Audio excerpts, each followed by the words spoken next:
Hi, my name is Sam. I'm a curriculum designer and product hacker for Robot Lab, and I'm here today to talk to you about the manufacturing course for DoBot and CTE.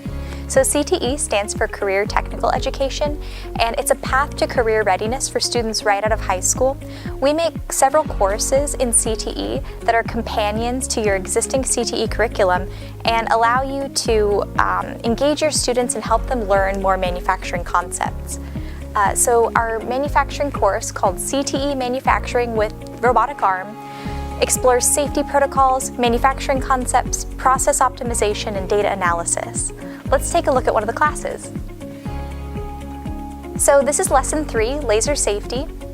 So we start by talking about different laser engraving uses in industry. In the class view, we watch a video about how lasers work.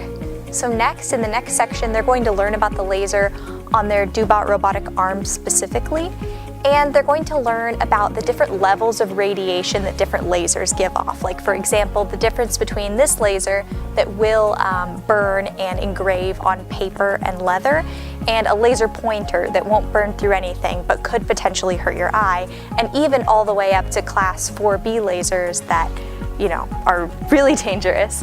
So, in their prototyping challenge, they learn all the safety measures that they need to go through to use a laser properly and successfully, and then they get to laser engrave their own item to take home. From there, they go to the reflect section where they answer several questions about the lesson that they just learned. They answer questions about vocabulary, like what does a laser stand for, but also things that they'd like to do in the future and ways that they felt like they did well in the lesson and places where they'd like to improve.